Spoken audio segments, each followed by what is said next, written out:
vamos dar continuidade aqui à aula de características naturais da África. Lembra que eu tinha falado que seriam de 2 a 3 vídeos? Então esse aqui é o terceiro e provavelmente o último vídeo, tá bom?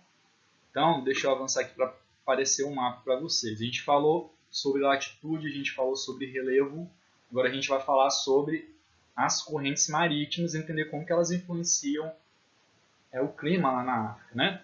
Bom, o que é, para começo de conversa, né? O que é uma corrente marítima? Corrente marítima a gente está falando de mar, tá bom?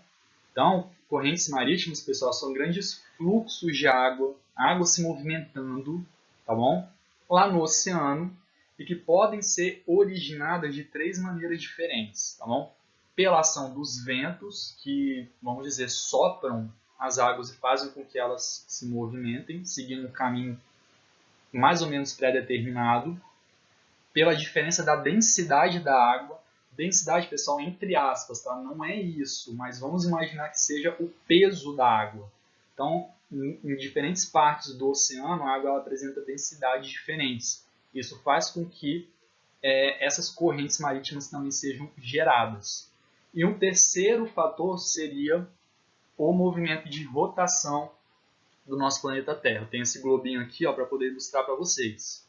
O movimento de rotação da Terra é um dos 2 movimentos básicos que a Terra faz, sendo que num movimento de rotação, a Terra ela gira ao redor do seu próprio eixo, gerando os dias e as noites. O outro movimento é o movimento de translação, onde a Terra vai girar em torno do Sol, né, gerando aí as 4 estações do ano para a gente. Bom?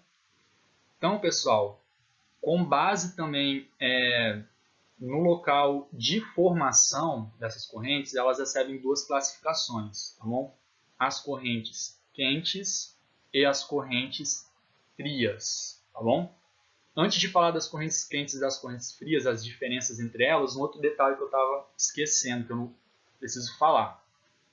Esse movimento de rotação, pessoal, o que ele tem a ver com a geração das correntes marítimas? À medida que a Terra se move nesse sentido aqui de rotação, ao redor do seu próprio eixo, a água do mar ela também se movimenta, tá bom? E, por conta da ação do movimento de rotação da Terra e de uma outra força, de um outro efeito, chamado efeito ou força de Coriolis, a gente não precisa entender, tá bom? Mas só mencionando para vocês, o sentido de direção dessas correntes elas vão ser diferentes a depender do hemisfério. Como assim, Vinícius? Estou entendendo nada. Vamos lá. Vocês conseguem enxergar aqui no globinho, pessoal, essa linha aqui, ó, escura, em cima do meu dedo? Essa linhazinha aqui meio vermelha em cima do meu dedo? Então, essa linha aqui, pessoal, é a linha do Equador. Paralelo 0 grau, que a gente tinha falado anteriormente, que a gente viu anteriormente. Paralelo 0 grau. Então, acima da linha do Equador, aqui onde meu dedo está apontando, é o hemisfério norte, abaixo da linha do Equador, aqui onde meu dedo está apontando, é o hemisfério sul. Aqui, pessoal, no hemisfério norte, essas correntes, elas vão seguir um caminho no sentido horário. Como assim, Vinícius? Sentido horário é o sentido dos ponteiros do relógio. Ou seja, nesse sentido aqui, ó, que eu acabei de desenhar aqui em cima, hemisfério norte. Já no hemisfério sul vai ser o contrário. Elas vão se movimentar na direção oposta, seguindo o sentido anti-horário, ou seja, um sentido contrário aos ponteiros do relógio. Tá bom? A gente precisa entender isso daqui também. Então, deixa agora eu tirar a minha tela, vocês vão ficar só ouvindo para vocês poderem ver o mapa melhor, né? Porque a minha telinha está tapando um pedaço aqui do mapa, tá bom? Então, como eu falei, de acordo com a origem dessas correntes, do local de formação delas, elas podem ser ou quentes ou frias, tá bom? As correntes quentes, pessoal, elas são aquelas geradas nas zonas tropicais. Lembra que a gente falou, que a gente viu que a zona tropical, aquela entre os trópicos de Câncer e de Capricórnio, é a zona mais quente da Terra, com as temperaturas mais altas, porque é aquela zona que recebe maior incidência de raios solares, eles chegam primeiro no nosso planeta? Então, correntes quentes originadas nas zonas tropicais, tá bom? E elas se movem em direção às zonas polares. Então, elas saem da zona tropical e se movem em direção às zonas polares, tá bom? Aqui no mapa, pessoal, as correntes quentes, ó, elas estão indicadas pelas setinhas vermelhas, tá bom? Ó, tudo isso aqui, ó, essas setinhas vermelhas aqui, correntes quentes. Elas são superficiais. O que isso quer dizer? Elas estão mais próximas da parte de cima dos oceanos, né, da superfície dos oceanos. Por quê? Porque, pessoal, uma substância fria, ela vai ser mais densa do que a mesma substância quente. Então, a água fria, ela é mais densa, ela é, entre aspas, mais pesada do que a água quente. Então, a água fria ela vai afundar e a água quente vai ficar na superfície. Então, correntes quentes são superficiais. Elas são mais rápidas do que as correntes frias, elas se movem mais rápido. E por serem correntes quentes, elas têm um índice de evaporação maior também. Se tem mais evaporação, também tem mais umidade, então elas apresentam maior umidade. Elas geram mais umidade para as áreas pelas quais elas passam e, consequentemente, também existem mais chuvas, há uma ocorrência maior de chuvas. Então, aqui na África, pessoal, a gente tem como principal corrente quente a corrente de Madagascar, esse cantinho aqui que eu já tinha delimitado para vocês. E ó, lembra aqui dessa questão do hemisfério norte, sentido anti-horário, hemisfério sul, sentido anti-horário, e hemisfério norte, sentido horário. A linha do Equador, pessoal, ela passa mais ou menos aqui, ó, no território africano. Essa linha que eu acabei de traçar aí. Olha o sentido aqui da setinha, da corrente quente. É justamente o sentido anti-horário. Ó, se a gente fizer a continuação dela, seria mais ou menos assim. Seria mais ou menos... Deixa eu fazer com a caneta mais fina para ficar melhor. Ó, olha fazendo a continuação aqui, ó. Tá bom? Sentido anti-horário. Já as correntes frias, pessoal, vão ser basicamente o oposto das quentes. As frias elas vão ser geradas nas zonas polares, né? E elas vão se mover em direção às zonas tropicais, vão sair do local mais frio para o local mais quente. Bom, elas são profundas por conta daquilo que eu expliquei, da densidade da água. A água fria é mais densa do que a água quente, então elas vão ser mais profundas e vão ser mais lentas do que as correntes quentes também. Elas vão ter um índice de evaporação menor e, consequentemente, vai haver menos umidade nas áreas pelas quais elas passam e, consequentemente, também menos chuva. Então, olha só, como principais correntes frias da África, eu vou mudar aqui a cor, botar azul. Nós temos essas daqui, ó, onde eu estou delimitando agora, e essas aqui ao norte, que é a corrente das Canárias, tá bom? E olha só, pessoal, a diferença dos hemisférios mais uma vez.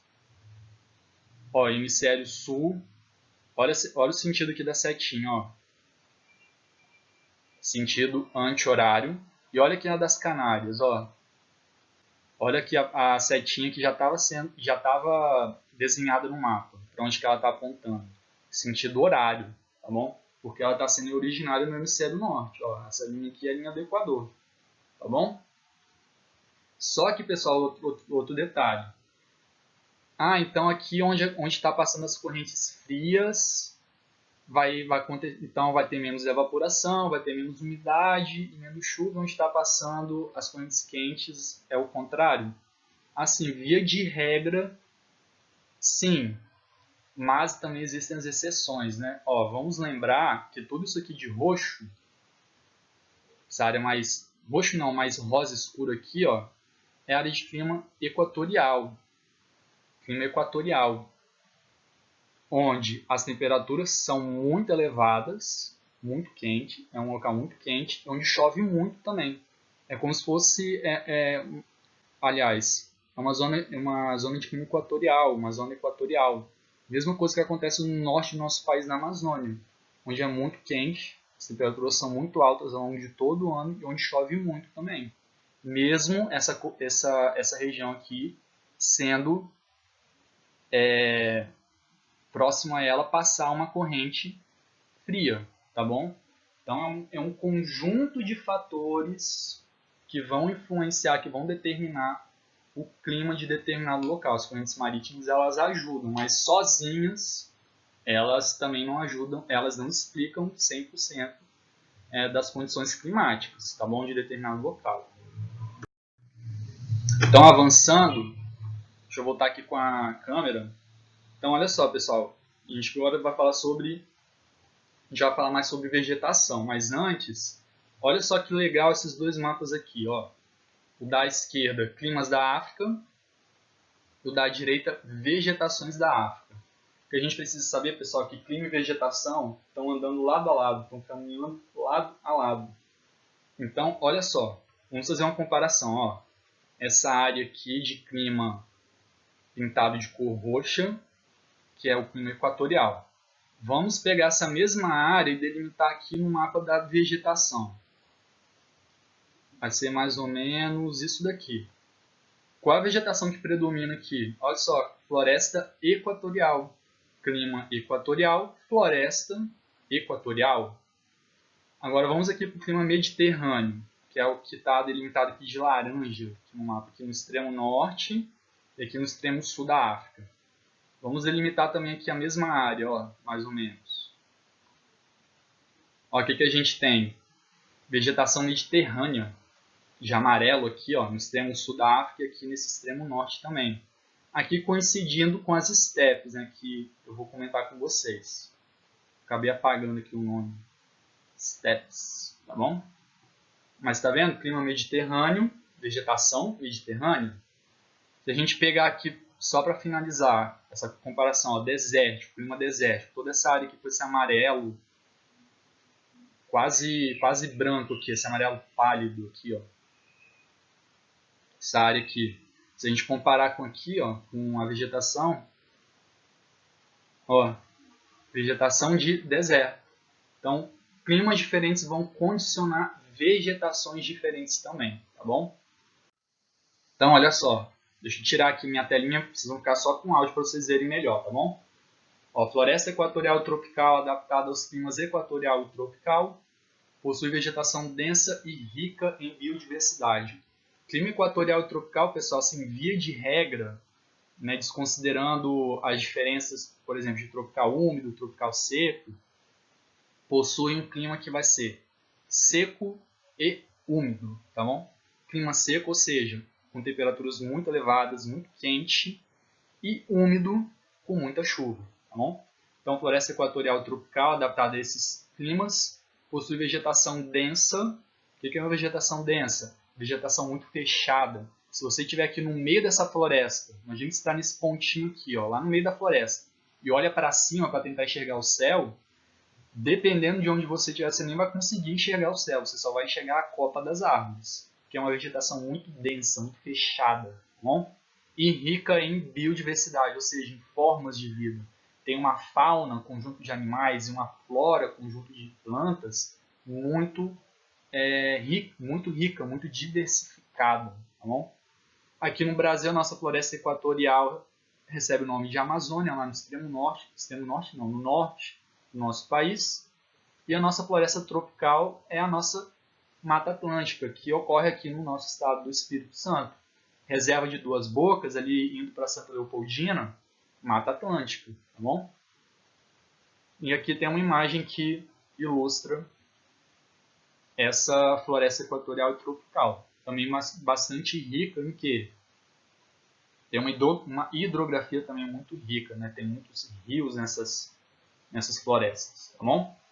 E aqui vegetação desértica, adaptada ao clima desértico, né? Extremamente seco, extremamente quente e com uma amplitude térmica também muito grande. O que é amplitude térmica? É a diferença da temperatura máxima e da temperatura mínima ao longo de um dia.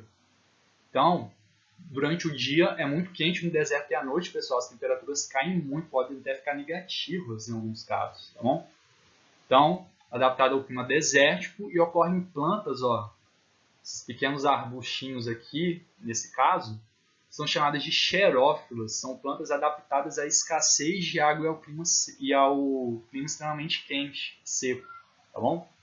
O cacto, né, que eu acho que todo mundo conhece, geralmente a gente vê muito nesses filmes aí dos Estados Unidos de faroeste e tal, é uma planta xerófila, adaptada ao clima desértico. E os exemplos mais famosos de deserto na África, a gente já viu são o Saara, o Kalahari e também o deserto de Sudão, tá bom? Nós temos aqui a savana, que eu tinha comentado lá no primeiro vídeo, que era a capa da nossa aula, né? Adaptada ao clima tropical, é marcada por gramíneas, essas vegetações mais rasteiras aqui, ó, de alturas pequenas, e também árvores e arbustos dispersos, ou seja, espaçados uns dos outros, eles não estão próximos a ponto de formar uma vegetação densa como lá na floresta tropical equatorial. Ó, a distância de uma árvore para outra aqui nessa imagem, tá bom? E aqui no Brasil, a savana ela recebe o nome de cerrado, que vocês já devem ter visto anteriormente, é um dos biomas do Brasil. Nós temos também, pessoal, a estepe, também adaptada ao clima tropical, e ela é marcada unicamente pela presença das gramíneas, tá bom?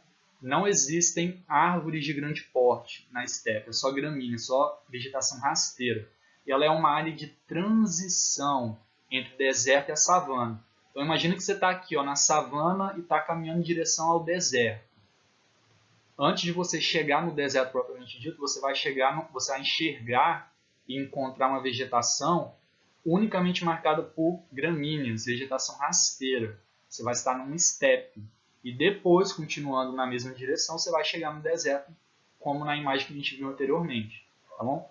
E aqui no Brasil, a estepe, nossa estepe, ela recebe o nome de pampa, que é também, junto com o cerrado, ou pampas, né, um dos biomas do Brasil, você já deve ter estudado isso, e aí que ocorre lá no sul do nosso país, né, no Rio Grande do Sul. E só que tem uma diferença, pessoal, entre os nossos pampas e a estepe africana, porque os nossos pampas eles se desenvolvem numa área, numa região com um clima mais úmido, portanto com maior incidência de chuvas do que lá na estepe africana. E por isso as gramíneas, as gramas, né, lá dos pampas, elas têm um tamanho maior do que nas estepes, tá bom? Aqui vocês podem perceber, parece que é uma vegetação bem seca, né, marrom, laranja, parece que não chove aqui faz tempo, tá bom? Diferente lá dos nossos pampas, onde a umidade é maior, tá bom? E por fim nós temos a vegetação mediterrânea, adaptada ao clima mediterrâneo, onde os verões são muito secos e os invernos muito chuvosos, tá bom? E as plantas elas são adaptadas a essas condições, tendo folhas pequenas e permanentes, ou seja, fixas, elas não caem, tá bom? Então aqui tem uma imagem que mostra a vegetação mediterrânea lá na África do Sul. A vegetação mediterrânea ela ocorre na África lá no extremo norte, próximo ao mar Mediterrâneo, e no extremo sul, lá na África do Sul. E é uma vegetação mais densa, né, com as árvores mais densas do que lá na savana que a gente viu anteriormente, mas não é tão densa e não tão rica em biodiversidade como a floresta tropical ou equatorial que a gente viu antes ainda, tá bom? E agora, pessoal, para fechar falando um pouquinho sobre hidrografia. Então a gente vai ver aqui agora os 3 principais e maiores rios da África. Começando pelo Rio Nilo, que a gente já viu, né, nas aulas anteriores. Deixa eu voltar aqui com a minha tela, que eu acho que não vai atrapalhar. Então, o Rio Nilo, pessoal, ele é o maior rio africano e o segundo maior rio do mundo, só fica atrás do Rio Amazonas em comprimento. Ele tem mais ou menos 6.650 quilômetros de extensão. Ele nasce no Lago Vitória, que é o maior lago africano, e deságua no Mar Mediterrâneo, no Egito. E esse Lago Vitória fica num país chamado Uganda, a nascente do Rio Nilo, né? Bom, e a foz do Rio Nilo, ela se dá em forma de delta. Como assim, Vinícius? Foz do Rio Nilo e delta? Vamos lá. Um rio, pessoal, que chega um momento que ele acaba, né? Que ele termina. E esse local onde o rio deságua, onde o rio termina, ele recebe o nome de foz. A foz ela pode acontecer no mar, ela pode acontecer numa lagoa, num lago, ou também em um outro rio. Quando a gente está falando de foz no mar, quando o rio deságua no mar, a gente tem dois principais tipos. Nós temos a foz em estuário e a foz em delta. O que é uma foz em delta? Um rio, pessoal, ele transporta sedimentos. Vinícius, como assim o rio transporta sedimentos? Não estou entendendo. Lembra lá daquele papo sobre erosão? Aquele fenômeno, aquele processo de desgaste natural de uma rocha ou de um solo? Então, o resultado da erosão, pessoal, vão ser os sedimentos. Então, aquele desgaste da rocha, do solo, vão gerar fragmentos, pedacinhos pequenininhos da rocha do solo. Esses pedacinhos pequenininhos a gente chama de sedimentos, que vão parar dentro do rio, por exemplo, por conta da ação da água da chuva, ou então que podem ser gerados pelo próprio rio, pela força do rio, da água do rio. E essa erosão recebe o nome de erosão fluvial. Então o rio vai transportar esses sedimentos com ele, lá dentro da sua água. Só que vai chegar num ponto próximo à foz do rio, onde ele não vai ter força suficiente para conseguir continuar a transportar esses sedimentos. Parte deles vai parar no mar, mas tem uma parte que o rio não consegue transportar até o mar. Então o rio ele vai parar de transportar esse sedimento e ele vai ficar lá dentro do rio. Só que eles vão acumulando, e o rio precisa passar. E o caminho do rio está sendo obstruído pelo sedimento. O que o rio vai fazer? Ao invés de seguir um caminho único, ele vai se desmembrar, ele vai seguir vários caminhos, o rio vai formar vários canais até chegar no mar. E a esse tipo de foz formada por vários canais, a gente dá o nome de delta. Delta, pessoal, é uma letrinha grega que tem esse símbolo aqui, um triângulo. Se a gente olhar aqui na imagem, essa imagem eu vou dar um zoom nela. Tudo isso aqui, essa linha verde aqui que vocês estão vendo, não é só o Rio Nilo. O Rio Nilo está passando aqui no meio. Essa área verde aqui são terras agricultáveis, são áreas de lavouras que se desenvolvem ali do lado do Rio Nilo. E olha o contraste com o deserto em volta. Olha a fertilidade que o Rio Nilo traz para essa área, né? Então, se a gente der um zoom aqui no delta do Rio Nilo, olha o que a gente vai ter. É como se fosse um triângulo lá que eu tinha falado a letrinha grega, só que invertido, né? Do lado contrário, de ponta cabeça. Bom? Então, pessoal, olha só que doido. Olha só que negócio doido em massa. Então, ao invés do Rio Nilo seguir um único caminho, sei lá, só por aqui, ele também segue por aqui, por aqui, por aqui, por aqui. Enfim, são vários caminhos. Daqui não dá para ver porque a gente está a uma distância muito grande, mas se você for lá no mapa, no Google Earth, e pesquisar e dar o zoom, você vai ver um monte de caminhozinho, tá? E essas áreas cinzas aqui, que eu vou circular de preto, caramba, acabei passando. Aqui fica melhor para ver. Deixa eu apagar aqui. Aquelas áreas mais cinzas, pessoal, no meio daquela parte verde, que é tudo área de lavoura, área agricultável, são pequenas cidades, são cidadezinhas que se formaram, né, que se desenvolveram ali. E olha essa imagem aqui à noite, pessoal, que massa. Olha só, tudo isso aqui iluminado de laranja aqui, é por onde o Rio Nilo está passando, dá para ver perfeitamente o caminho do rio, e tudo isso aqui são cidades, são pessoas que vivem ali em volta do Rio Nilo. Então, essas áreas mais claras aqui na imagem são cidades, né?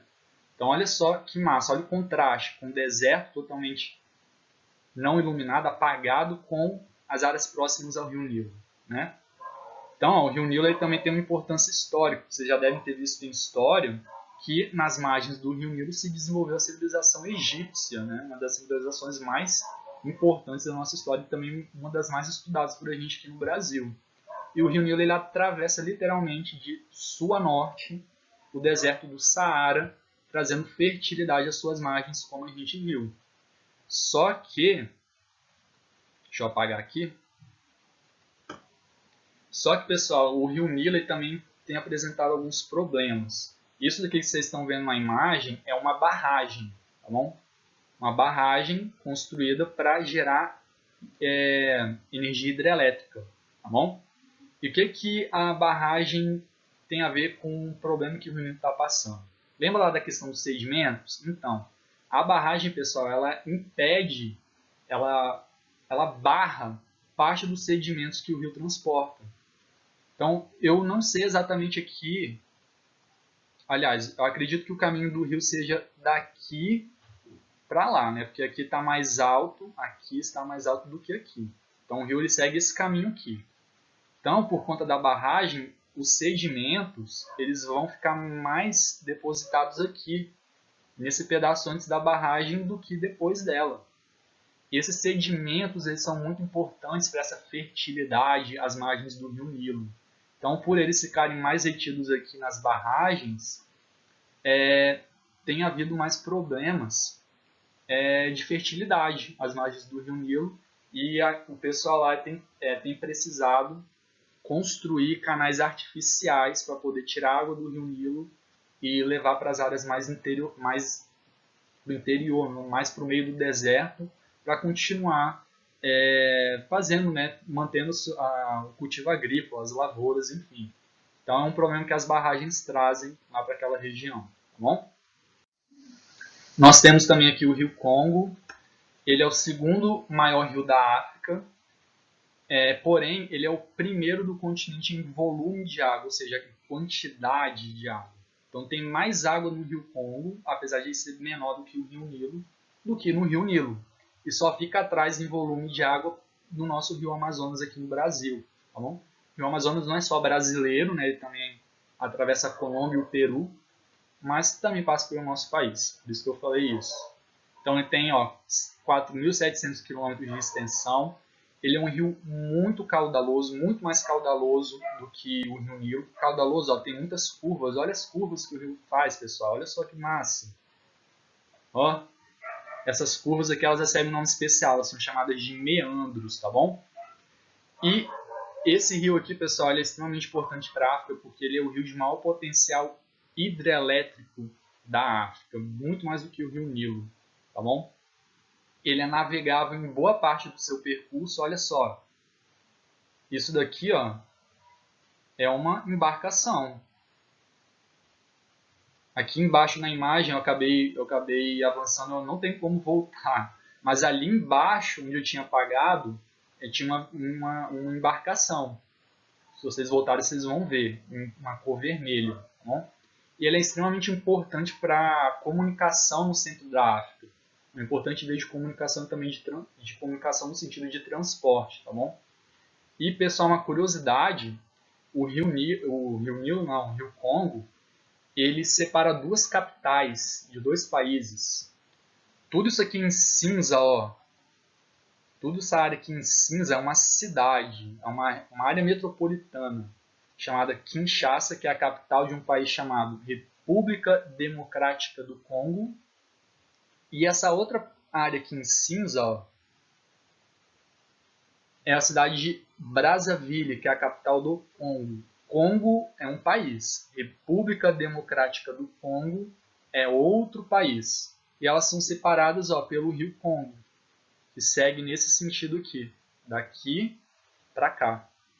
A distância entre as duas capitais, se existisse uma ponte aqui, seria de menos de 2 km, tá bom? São as duas capitais mais próximas do mundo, tirando Roma e Vaticano lá na Europa, tá bom?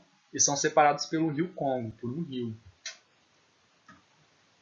E aqui, pessoal, é a imagem que mostra a foz do rio Congo no Oceano Atlântico, como está escrito ali na imagem. Ele nasce numa região conhecida como Vale do Rift, lá no Planalto Oriental da África, aquela área com as maiores altitudes que a gente viu, né? E deságua aqui no Oceano Atlântico. Neste ponto aqui, pessoal, ele demarca a fronteira de dois países, tá bom? Da República Democrática do Congo, aqui ao norte, República Democrática do Congo. Eu botei um P. Tô doido, deixa eu apagar esse P aqui. República Democrática do Congo. E aqui embaixo é Angola, país que a gente já viu também em algumas atividades, que é um país de língua portuguesa lá da África, tá bom? Então aqui na foz dele ele demarca a fronteira entre esses dois países, Angola ao sul e República Democrática do Congo ao norte. E para fechar, pessoal, eu sei que está um pouquinho extenso, mas precisou que fosse assim. Nós temos o rio Níger, tá bom? O rio Níger é o terceiro maior rio da África, com 4.200 km de extensão. Ele nasce num lugar chamado Fota Jalon, acho que é assim que se pronuncia, entre Guiné e Serra Leoa, que são dois países africanos, tá bom? E a foz dele também é no Oceano Atlântico, mas na Nigéria, tá bom? É um outro país. Também em forma de delta, assim como o rio Nilo. Ele é muito utilizado para irrigação de lavouras, né? As suas águas são muito aproveitadas para esse fim. E, deixa eu avançar aqui nas imagens, antes de ler o último ponto, olha só que curioso, pessoal. O rio Níger, nessa imagem, ele segue mais ou menos esse caminho aqui, ó, que eu estou delimitando agora, mais ou menos, tá? Ele vem seguindo esse caminho aqui, ó, tá vendo essa linha mais escura aqui, ó? Até onde aqui a minha imagem vai, até onde a minha câmera pega. É o caminho que o rio Níger, desculpa, faz. Olha como quando ele chega nessa área aqui, que é o deserto do Saara, ao invés de continuar para cá, de atravessar o deserto como o rio Nilo faz, ele vem para o sul, para uma área, ó, menos quente, com a vegetação mais abundante, com temperaturas mais amenas, para desaguar no Oceano Atlântico, né? Fazendo ele não atravessa o deserto como o rio Nilo faz, né? Ele segue um caminho diferente, faz uma trajetória diferente. E se a gente der um zoom nessa área aqui que eu circulei agora, olha o que a gente vai ter. Deixa eu apagar aqui para vocês verem melhor. Essa área aqui, pessoal, essa coisa que vocês estão vendo aqui no meio da imagem, é chamado de delta interior, tá bom? Tudo isso aqui, ó, deixa eu delimitar aqui para vocês. Delta é um chamado delta interior.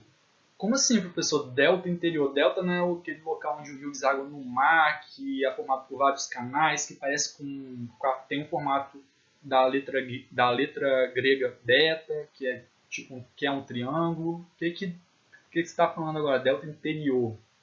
Então, pessoal, delta interior é um ponto onde no interior de um rio, antes de chegar ao mar, antes de chegar à sua foz, no mar, seja no mar, seja uma lagoa, seja de outro rio, que a gente está falando de interior, um rio, ao invés de seguir por um único caminho, então deixa eu delimitar aqui, o rio, ao invés de seguir por um único caminho, ele vai se ramificar em vários caminhos, vai formar vários canais por onde a água vai passar, e depois esses canais eles vão todos se encontrar de novo lá na frente, formando um único canal. Então, essa área aqui, ela recebe o nome, essa formação, melhor dizendo, ela recebe o nome de delta interior. E olha o contraste da área do delta interior para as áreas vizinhas. O delta interior tem uma área mais verde, né, com uma vegetação mais presente por conta da presença da água, enquanto que em volta é tudo desértico, seco, clima extremamente seco, desértico, né, um contraste muito grande. Então essa área aqui é extremamente importante por conta disso. É uma área também conhecida, é uma área de planície de inundação do rio. Quando chove muito, o rio não consegue transportar toda a água dentro dele, essa água vai vazar. E ela vai se espalhar, vamos dizer assim, por essa área aqui, formando a planície de inundação do rio. Tá bom? E, deixa eu apagar aqui também,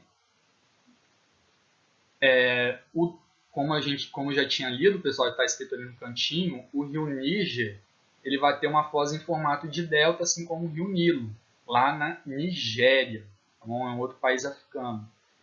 E essa área aqui de delta do rio Níger, por estar numa zona tropical equatorial, ela tem a formação de manguezais muito amplos, uma dimensão muito ampla. Tudo isso aqui, ó, de verdinho mais claro, próximo ao mar, é manguezal. E olha só, aqui eu acho que dá para ter uma ideia bem melhor desses canais que o rio forma do que lá no Rio Nilo. Aqui está mais claro, né? Olha só, o rio segue um caminho único aqui. Olha as divisões que ele vai fazendo, ó, os vários canais que ele vai formando até desaguar em vários pontos ó, no mar. Vários pontos. Fazer de vermelho fica melhor, né? Vários e vários pontos. Então, pessoal, por ter um delta formado, um delta com a presença, melhor dizendo, de manguezais, essa área aqui vem sofrendo muitos impactos ambientais por conta da exploração de petróleo. A Nigéria, junto com a Líbia, que é um país lá da África setentrional, são os dois países africanos que possuem as maiores reservas de petróleo do continente. Mais até do que o Brasil, inclusive, tá bom? Segundo alguns dados. Então, a exploração de petróleo nessa área aqui do Oceano Atlântico, na Nigéria, é muito grande. Então, tem a circulação de navios petroleiros, por exemplo, muito intensa. E isso acaba trazendo impactos ambientais para esse manguezal, né? Como, por exemplo, a poluição. Então, só para fechar, existe uma diferença entre manguezal e mangue. Tá bom? Quando eu falo manguezal, pessoal, eu estou falando não só da vegetação, também estou falando dos animais, eu estou falando das plantas, estou falando da água, estou falando daquele solo, né, daquele solo com aquele aspecto lamoso, parece uma lama, um barro. Tudo isso daí compõe um sistema interligado que a gente chama de manguezal. Quando eu falo mangue, eu estou falando só da árvore, só da planta, daquelas árvores geralmente que a gente vê aqui nos manguezais aqui do nosso estado, Espírito Santo, tem aquelas raízes aéreas, né, que estão acima do nível da água, totalmente retorcidas, né? Aquilo ali, as árvores, é o mangue. O sistema como um todo, a árvore, os animais, a água, o solo, né, com aquele aspecto lamoso, barrento, é o manguezal, tá bom? Então, por conta dessas características que eu falei, essa área vem sofrendo muitos impactos ambientais também por conta da exploração de petróleo. Pessoal, então eu encerro por aqui a videoaula. Eu sei que ficou extensa, tá bom? Só essa daqui tá dando quase 38 minutos. Mas assim, pessoal, é um assunto que dá muito pano para manga. Eu poderia falar muito mais coisas, como eu falei, é um resumo, né? Espero que vocês tenham gostado, espero que vocês tenham entendido o assunto, tá bom? Se tiver alguma dúvida, quiser fazer alguma pergunta, deixa aí no comentário do vídeo também, para eu poder retornar para vocês, para eu poder dar a resposta, tá bom? E até, quem sabe, uma próxima videoaula, tá bom? Abraços, obrigado por ter assistido e até mais.